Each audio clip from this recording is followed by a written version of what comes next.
La pathologie de la crosse aortique comprend principalement les anévrismes et les dissections. C'est une zone charnière entre la chirurgie cardiaque et la chirurgie vasculaire. Le traitement, il est très challenging, il est chirurgical. Le développement des techniques endovasculaires ces dernières années a modifié ces approches thérapeutiques en raison de la complexité du geste chirurgical. Je présente ce cas clinique. C'est un cas d'un jeune patient de 50 ans qui nous a été adressé pour un énorme anévrisme de la partie postérieure de la crosse aortique qui faisait plus de 15 cm et qui refoulait le cœur à droite. Ce patient était en pré-rupture. Nous avons opté pour un traitement chirurgical classique sous hypothermie profonde, cannulation axillaire, cannulation artérielle fémorale, une grosse canule veineuse sous contrôle scopique pour assurer un bon débit de la circulation, 2 heures de machine pour descendre progressivement jusqu'à 18 degrés, la grosse thoracotomie, la mise à plat de l'anévrisme. On a sacrifié la sous-clavière, anastomose au ras de la carotide primitive gauche, quelques difficultés pour faire l'anastomose vers le bas. On commence le réchauffement, ça a duré 10 heures, on était obligé de sortir en réanimation, nous ne disposons pas en réanimation d'ECMO, le patient est décédé 2 jours après. On peut dire que nous n'avons pas vraiment de grande expérience dans la chirurgie de la crosse aortique. C'est ce qu'on avait fait il y a quelques années. Actuellement, ce qu'on fait, on fait ça. Un anévrisme de l'aorte thoraco-abdominale qu'on peut traiter par endoprothèse. On commence à avoir de l'expérience au niveau abdominal, un anévrisme assez compliqué avec un collet assez angulé, un autre anévrisme de la commune gauche pour avoir un bon atterrissage sur l'iliaque externe gauche. On a embolisé l'hypogastrique et on a eu un excellent résultat. Ça, c'est pour l'aorte thoracique descendante et pour l'aorte abdominale. Donc, on commence un tout petit peu à oser au niveau de la crosse aortique, sauf que ce n'est pas comme au niveau abdominal. La crosse de l'aorte pose des difficultés techniques et technologiques, donc vous l'imaginez, en raison des angulations importantes, de la naissance des troncs supraaortiques et de la proximité des valves aortiques. Alors, en fonction de la zone de landing et du nombre des troncs supraaortiques à couvrir, Ishimaru a décrit cette classification qu'on connaît tous, zone 0, zone 1 et zone 2. Dans notre centre, on a fait quelques malades zone 1, quelques malades zone 2. On n'a pas encore fait de patients zone 0.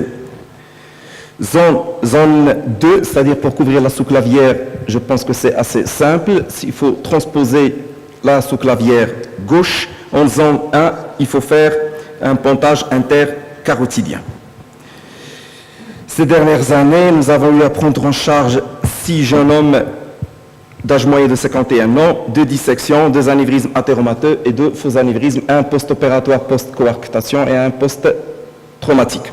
3 cas en zone 1 et 3 cas en zone 2. Un cas, un pontage carotidien croisé et mise en place de l'endoprothèse. Un autre cas de dissection type B qu'on a opéré en urgence à cause d'une malperfusion digestive. Vous voyez le pontage entre la carotide gauche et la sous-clavière gauche et le largage de l'endoprothèse.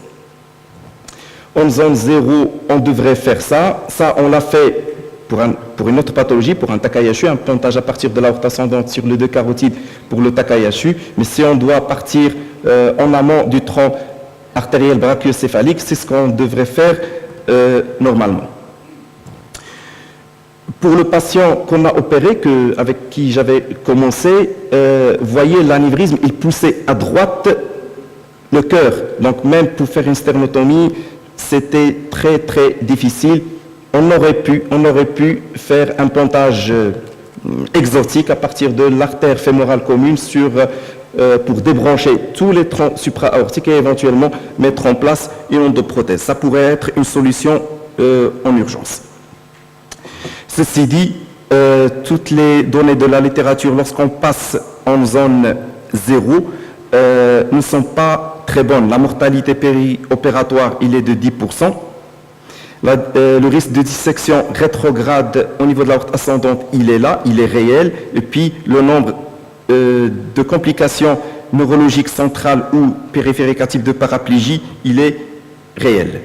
Les dernières études qui ont comparé un peu les résultats de la chirurgie classique, de la crosse aortique, par rapport à la chirurgie hybride en zone 0, n'ont montré aucun bénéfice de la chirurgie hybride par rapport à la chirurgie classique. Un article qui vient de paraître dans le JVS, en fait, il est toujours en cours de publication, une étude coréenne, et qui ont montré, après quelques mois de suivi, plusieurs complications à type de fuite type 1, de dissection rétrograde, de migration de stent, de fracture de stent et de fistule aorto-digestive et aorto-pulmonaire. C'est pour cela que les dernières études que j'ai trouvées sur la littérature pour la zone 0 au niveau de l'arche aortique, dans des centres spécialisés qui savent faire ça, il reste toujours chirurgical.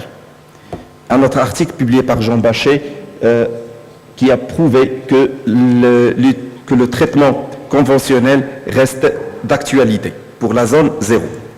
Donc en conclusion, le traitement endovasculaire des pathologies de la crosse aortique il est difficile, mais dans des bonnes indications, dans la zone 1, dans la zone 2, il reste relativement sûr et efficace.